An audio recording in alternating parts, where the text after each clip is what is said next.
All right, and welcome back to the weekly Gutz Media podcast, Hindsight's 2020, where we review concerts you were too young to see so you don't feel left out.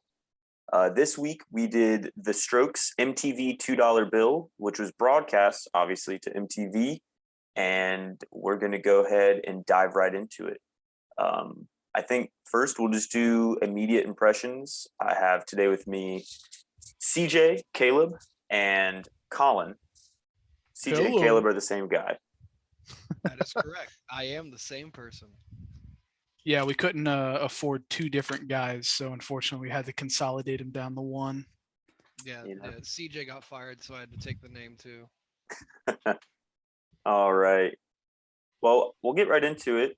We all watched this concert earlier this week, and for copyright reasons, aren't going to play it in the background of this. So that'll be linked underneath in case you want to play along at home. But in the immediate, I think we'll start with, like I said, first impressions. I was immediately impressed with, I think, like the charisma, and I don't want to say professionalism because it's not a professional concert, but it's like this group has been doing it all their lives, when in all reality their first studio album just came out a year prior to this, roughly. So they don't have a world's worth of experience under their belt, but they kind of dive into it like they have everything figured out. That was my first takeaway.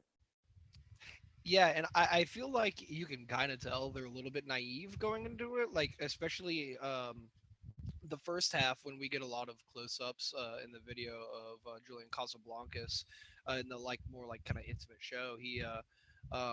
He looked kind of nervous at some points. He's not moving around as much as when they kind of did that second half. I think he was a lot more mobile, and I think it was partially because they were all kind of getting comfortable.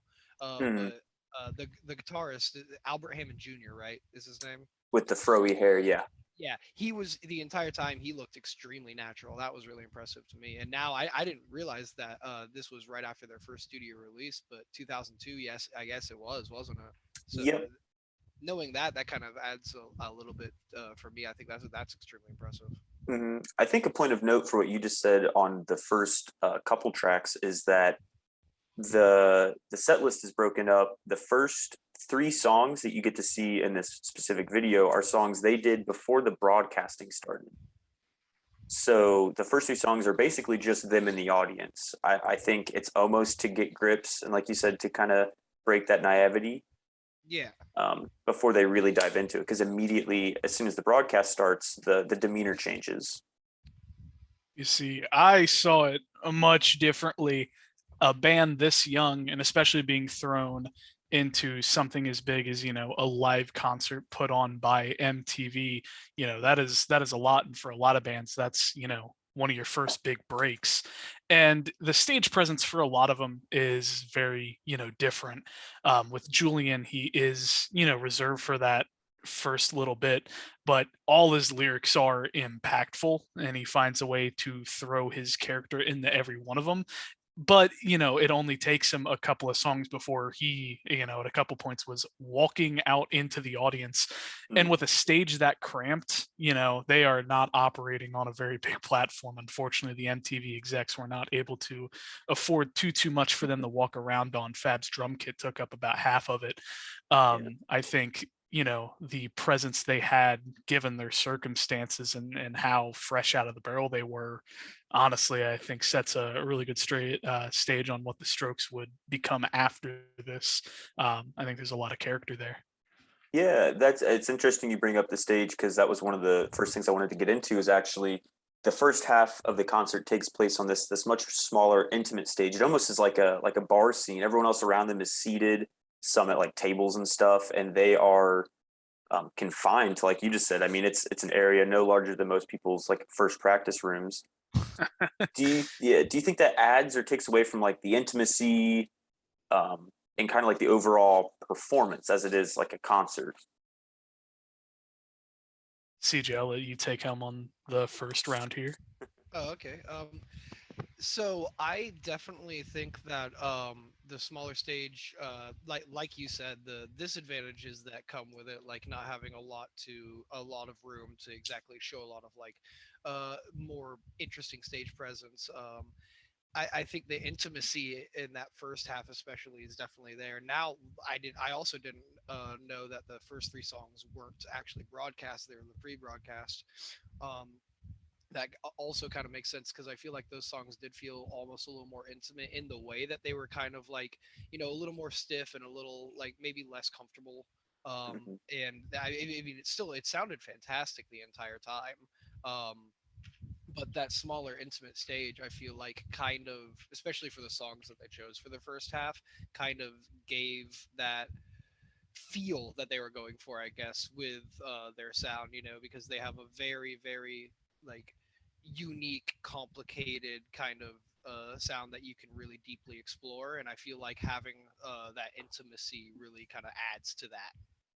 I agree. It's a multi-layered, and it feels like you're kind of accepted into the folds when it's that personal. Yeah, exactly.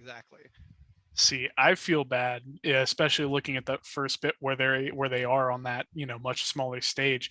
Looks like half the crowd's behind them, and I feel like Yeah, that for does feel some like of them they do miss out. But there is when it goes to the intimacy of the crowd, there's a very funny point. I think it's when they're playing Alone Together. Um, Julian finds a moment where he's not singing. I think it's the guitar solo at that moment. He gets on his knees and gets right in the face of the crowd member. It almost yes. looks like some girl. I don't know if he goes up and gives her a little smooch of some kind. I feel like it's something that maybe a little risque to get away, but in 2002, that was Exactly. probably made someone's Sticks day on inside that one. and stacks of Heineken bottles on the amps wasn't Yeah. outside the realm of possibility. Yeah. So I mean, I depending on where your seats were, I'd say it was a pretty intimate experience. But I feel like a lot of people, and I don't know how true the $2 bill concert was, but for $2, I felt like you were really getting your money's worth, depending on where your seat was. I believe the $2 was in reference to the oddity of the currency, Oh, I not see. I see. exactly the price of the ticket. Let me see if I can pull that up. How much was? Jamie, pull up that. Jimmy, can you Pull pull up up that that? quote. Yeah, that's a reference to our other division, Joe Rogan podcast. Yeah, I forgot. We That's own those dudes. part of We own those us. Yeah. dudes. Yeah, it's that easy. Yeah, Well, and mentioning earlier, we talked about how close this concert takes place to their first studio release. Um, Obviously, their youth is effervescent, and this and their songwriting at that point, and also in the performing. Do you see from this concert alone, kind of like the path they've set themselves on, or do you obviously hindsight, name of the game here? Do you think it's obviously easy to tell from now and it's unfair, or do you think they were always on this path? The Strokes have always been professional musicians. Even from their college careers. I think you had mentioned earlier, was Hmm. that all of them went to Berkeley? Not all of Not Berkeley. Okay. no. Also, the way they all get together is it's a little complex. So Julian and Albert Hammond Jr. met in Denmark actually at a preparatory art school, which name is escaping me at the moment. And then the rest of them know each other from the New York scene, effectively. But Okay. they Okay. many of them have classical training I, and I instruments and whatnot. Yeah. I think that can be seen, and in 2002, I think was, and you never escape hair metal. Hair metal just changes face. Um, but a lot of people try to get on stage and play characters where they are able to get on there and just play really good music and be professional, and that character comes second. And you can see that, especially in that pre-broadcast session where they're just playing really good. They're not trying to spice up anything for the cameras that aren't there. And when the cameras do come on, they unleash a little bit. Yeah. But at the end of the day, their main goal there is to be just really good musicians. And I think, through the course of their career, that's what they've always been about, rather than trying to play some character. Hmm. Yeah, I feel like their presence is extremely genuine. and I feel like their musicality kind of shines through in that because I feel like they're all even at their most like aggressive and most kind of like theatrical points in the show, they're pretty minimalistic in their stage presence in comparison, at least to a lot of bands that I watch. You know, because I listen to a lot of like really heavy metal, and the entire time that lead singer is like bouncing up and down, throwing Yeah. himself, and Foot on the all monitor. yeah, exactly. You know, it's a very, very intense, very aggressive display of stage performance. Um, and it matches the music really well. And I think vice versa, this kind of broken down, minimalist kind of like you're looking more at the finer notes of it than you are someone like kind of grossly moving about the stage. Um, kind of showed right there like what's going to happen with this band because that's something that's very hard to do, to have a very interesting minimalist stage presence. It's a lot easier to be flashy and showy with pyrotechnics and fireworks and light shows and lasers, and they don't need all that to be entertaining, and they don't even need to really like bounce around and be super crazy as much as they just need to, like Dylan said, play really good music and just kind of show that. Mhm. And as I think it, of course, at the face value, it takes a lot of confidence to get on stage and be a wild, crazy animal. But, I think beyond that, it takes even more to go on there and just know what you're about, Mhm. to get on there. Hey, this is our set. You're going to love it, I'm sure. And I'm Oh going yeah. to sing it. And the rest of the, the rest Mhm. of the guys are going to play it as they know how to and do it just fine. Yeah. Yeah, like their transitions between songs are almost like non-existent. Every now and then, like Julian will say a couple of things here and there. Usually, it's like a snarky remark, and then they get back into it. They don't need that like big long like this song is about this, and I was feeling this, and if you feel this, like they don't need all that. It's just like you're here for the music. We're here for the music. Mhm. Get on with it. Yeah, and it's like that very conjoined feeling. It's like everyone in the room feels the same things and like knows what's going on. It's a uniting force almost, I feel like. And another point to talk about what you'd said, Colin, I think as much as their kind of carefree attitude, they almost come across as, I don't want to say apathetic because of the connotation, but it's that uh, you know apathetic attitude, but they still really care about what is put out, and they won't really show it. But there are thousands of clips online you can find them of where maybe Fab's playing a little too slow and Julian wants it up a couple clicks, and he is not afraid. Like I think people underestimate how seriously they do take the music Oh while yeah. their stage presence is kind of this unspoken, carefree, kind of flowy, and I cannot think of the word I'm looking for, but I'll find it later. I also wanted to touch on the subject of MTV, obviously organizing this. Oh yeah. Has 1,000 connotations, especially with what you may not know, and what was newly introduced to me recently was in the band's infancy. Um, they had a lot of run-ins, and I don't want to say like business, and she didn't have necessarily say, but Courtney Love was a large part of the Strokes' start. That's a disaster waiting to happen right there. That has all, yes, it has all Oh, of its own meanings, but to that's a to gun right there. yeah, to relate closely to her though, and their start, you'd think they would have zero want, need, or desire to agree or to comply with MTV for this. Do you think Oh this is a man, sort think of about like it. let's get it over with type thing, or do you think they realize that maybe her advice isn't the final say, or do you think she had nothing to do with it? Just how do you feel about MTV's involvement here?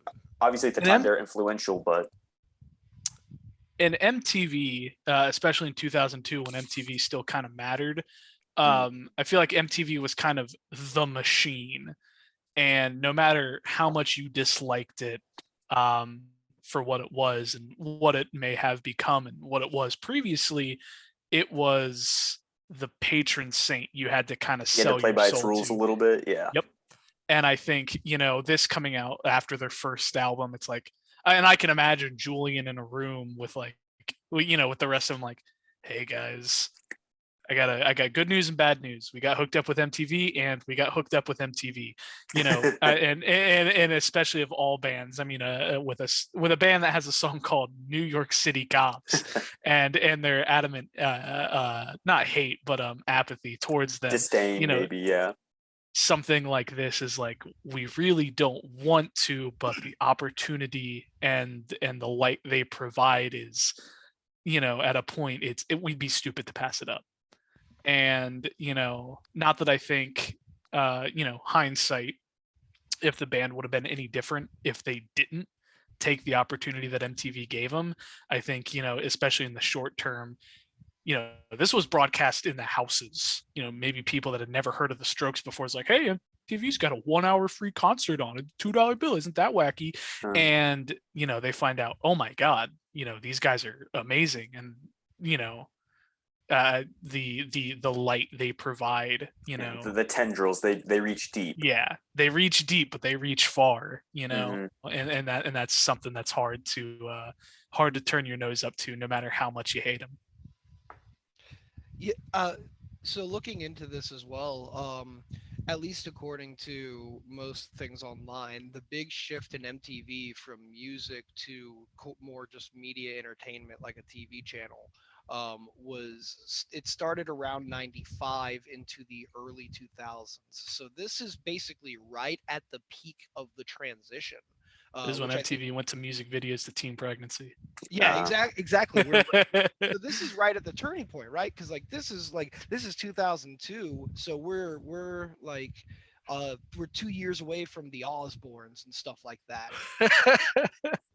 And that's really when MTV goes through this very drastic change of being a very driving force in the music industry to very much just like kind of another name out there. But I think that also plays into like why they may have accepted it, you know, because it's like, you know, MTV's on its way out, but they're still doing music stuff. It's hard to find cool music stuff on MTV now, so this offer could be very good for us. Yeah, lucrative in a way. If all of a sudden you're MTV's biggest hit in 3 years or something, you know. Yeah, exactly. That's a very good thought process, and I think it may also have to do with, and you know, we don't know these people personally, but you know, we've watched a lot of the Stroke stuff. We know a lot about, like, you know, we've seen interviews, we listened to a lot of them, we've seen a lot of their stuff, and I think there's a professionalism about just the way they present themselves to where I bet they could separate like their history with Courtney Love versus the opportunities that MTV gives them, you know.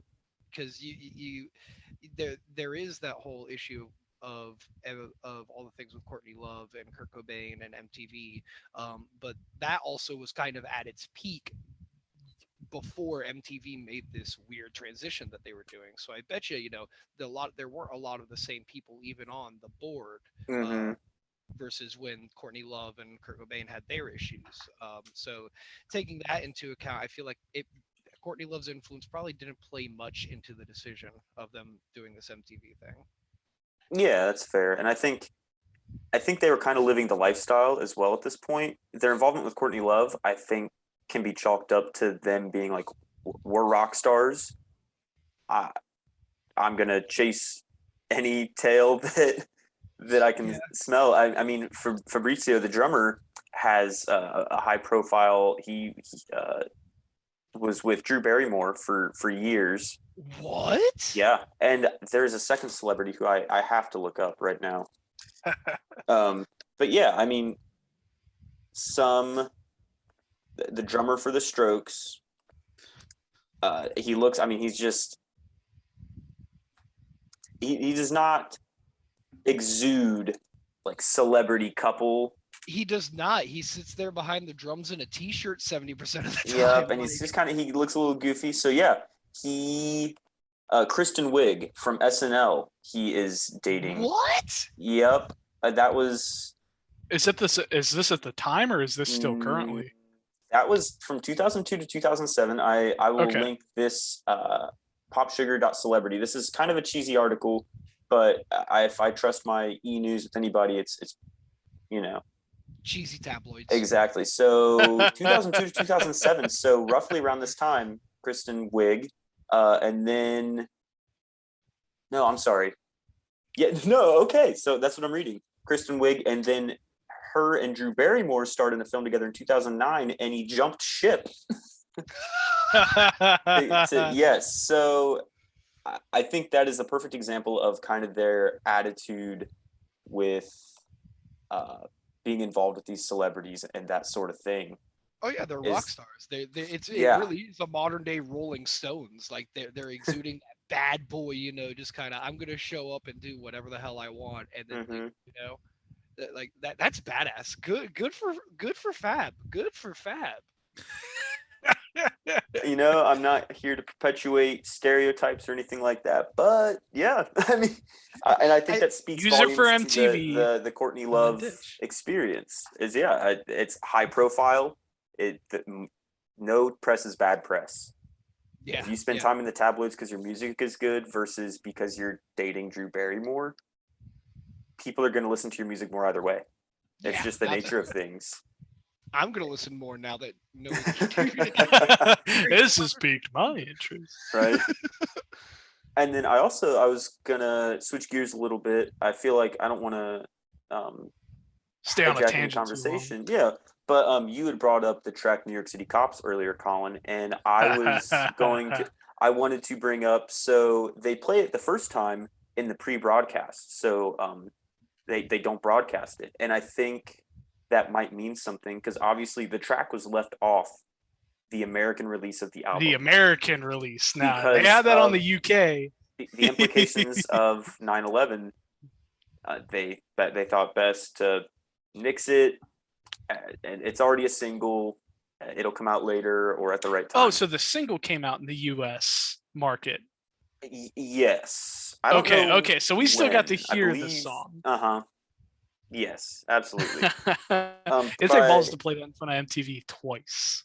Exactly. And then I believe, let me hear this up. Yes, so they do play it during the broadcast as well, but obviously it's one of those, did they get away with it? In a long set, in an hour set, and all your songs are averaging 3.5 minutes and you don't really talk in between, you can kind of sneak some stuff in, and what are they going to do? Stop the live broadcast for the biggest name they've booked in a while? But I wanted to bring that up, obviously, because it has meaning. Do you think, because they play it in the pre-broadcast, do you think they got an okay? Do you think that was totally like a finger wag?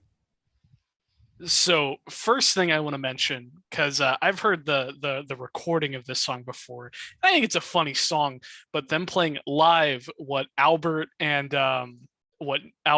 Nick do, they play like a crazy, like instead of both the rhythm and the lead playing the same kind of chord, they play something different, and it sounds really neat. So first thing is that is my favorite recording of this song. I think the live version from this concert sounds so much more deep.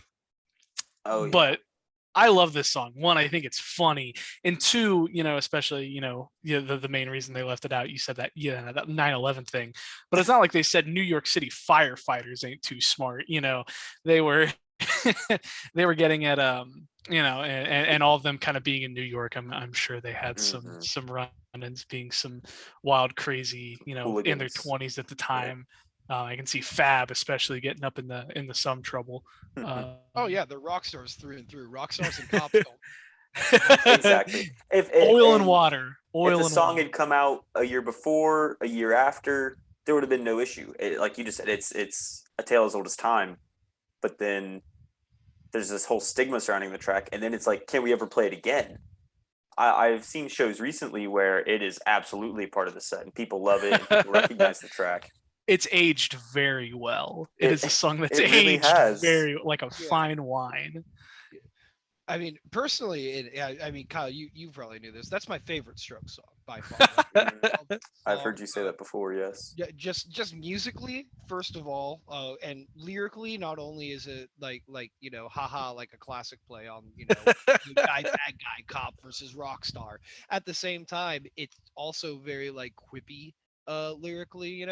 It has it has this kind of like weird undertones and kind of crypticism to parts of it, and then other parts of it are very direct, like New York City cops ain't too smart. Um, it, I feel like both live versions of this, I agree with Dylan, definitely bring something different in the small, minute differences in the instrumentation and the vocal performance. There's just that little hint of more strain in those kind of like longer end notes of like the New York City cops. Like there's that extra throatiness to it that I feel like he can add live. That's kind of hard to capture in studio because it doesn't sound like recorded. That doesn't sound too great. Versus in the moment, you understand what you're going for. Yeah. You know, When you can see the neck veins popping, it sounds better all of a sudden. exactly. That is genuinely what it is. Mhm. When you can see the strain and the emotion, it adds an element that just the audio does not provide. And I think also part of their minimalist stage presence brings that out. You know, Mhm. because then all of a sudden you have this guy who's been really kind of like reserved on stage, leaning really hard into the mic and like versus where he's normally kind of lackadaisically, kind of just like dancing around it, moving really slowly. He's really on it. His face is red. His eyes are closed and scrunched. It's those minute differences that they can add because how broken down and how minimalist they are. It's like a less is more thing. A pinch of salt means a lot more Yeah, when exactly. you're adding it to a glass of tap water than on a Yeah, medium rare steak. yeah, exactly. Well put. Not to say that their performance was a glass of tap water, but yeah. But yeah, Brita filtered water. Speaking of Sparkling. these tracks that sound kind of different live, or that have that aspect, I thought a really interesting thing, and I don't know if you guys would have caught this, but I noticed on one of my subsequent listen throughs in kind of preparation for this, the first track they played during the broadcast is When It Started, which I think is kind of funny. Title play there. But the second guitar through the chorus and verse is kind of hot the whole time. It's more than it ever is in the regular recording. I did notice that it was definitely crunchier. Mhm. It had like a less warm and almost more like dark tone to it. Yeah, and it came through. It cut more, and I don't know if it was a mixed thing or if he brought new tone to the table. Um, I feel like their setups have been static over 2 decades nearly. I mean, Albert Hammond Jr. still plays his signature white Stratocaster, and I believe Valenci is, with the occasional Hershey Bar Telecaster, he just plays the Gibson 335 hollow body, the gold one, like nonstop.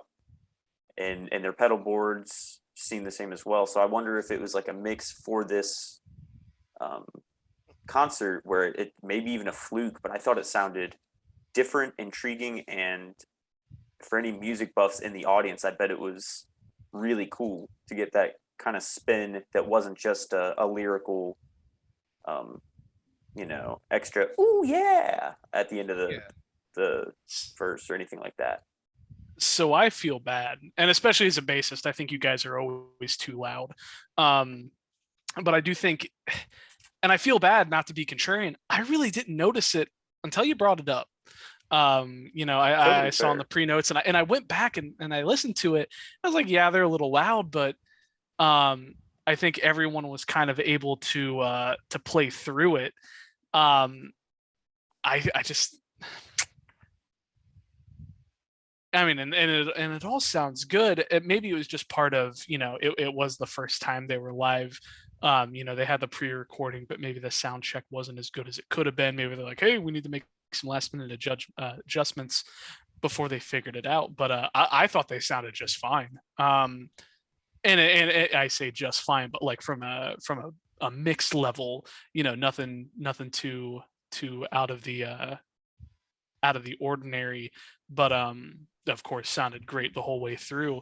But the crunchiness, and maybe it's just part of the compression that the video's gone through. It looks like a lot of this was recorded on a VHS tape, but Right. I thought it just sounded fine.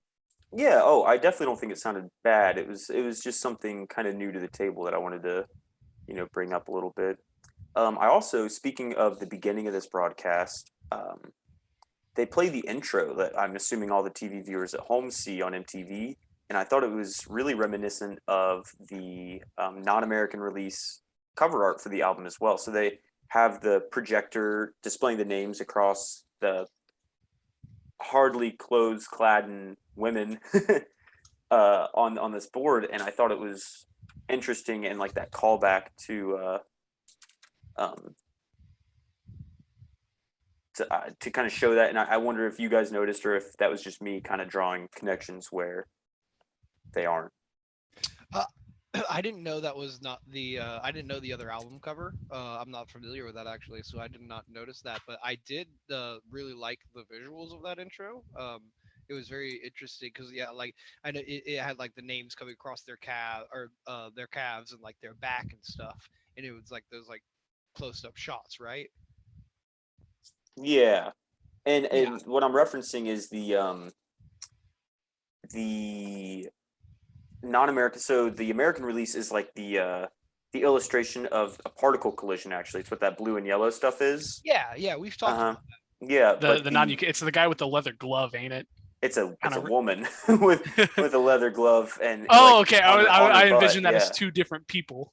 no, it's like a hand on the hip type thing, a naked woman. But I just thought that was kind of neat. I don't know if they had say in that, if that was more an MTV thing, because there's a director for all this. I thought that was worth mentioning.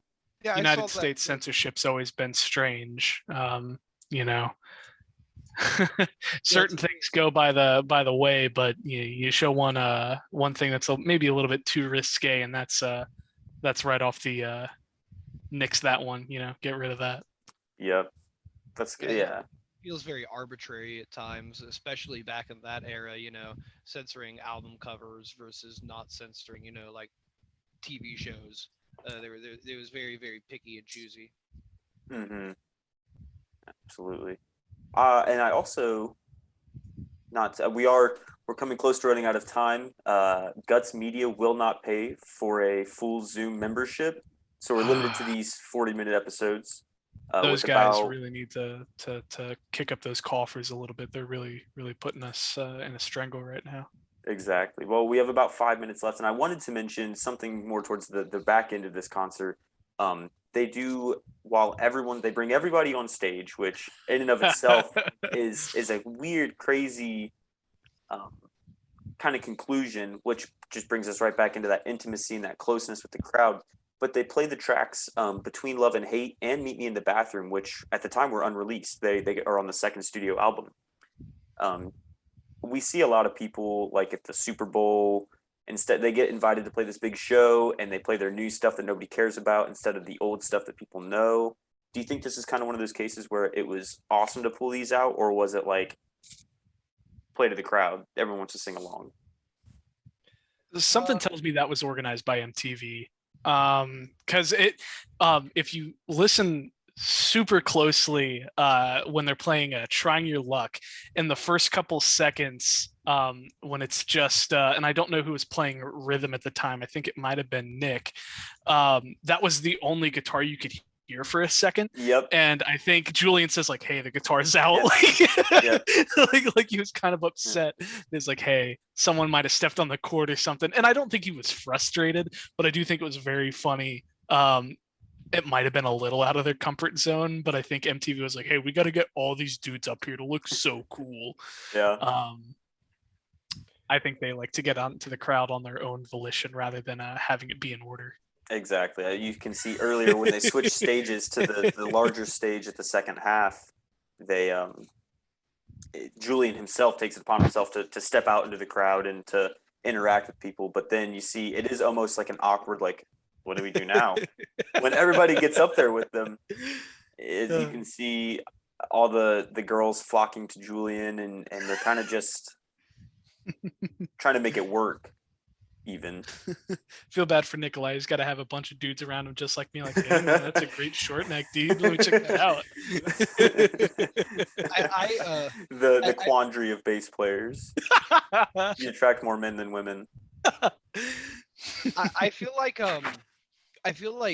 that was probably poor timing to play your new stuff. I feel like you should play your new stuff kind of like in between old songs, maybe like give like a buffer. Um, Hmm.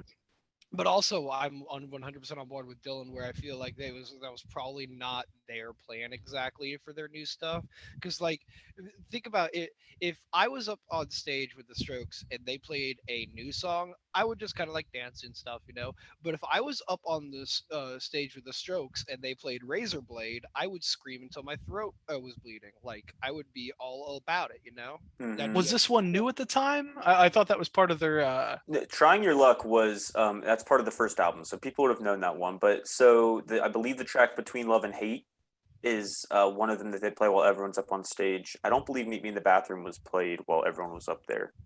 Um, yeah. I feel like "Meet Me in the Bathroom" is a quote owned by Kanye. I'm surprised they were able to get out with that one. I think they're This pretty came out Kanye. first, but That's in my head, it Hindsight's is 2020, man. hindsight, Yeah. man. You know, 20 years history's back. hard. We only accept concerts 2 decades old or older. This Send one in just fit the bill. submissions. It's like when you can put historical plates on the car. We've been doing this for 20 exact years. Waiting to do this one. We wanted to do this one first, but then when we realized quickly it didn't make the criteria, we were like, Ah. now we got to make an entire series. In closing, I guess here we only have about a minute left before Big Machine shuts us down. Your favorite thing and your least favorite thing about the concert, go. I think. Oh, I'll let you go first, CJ. Oh, okay.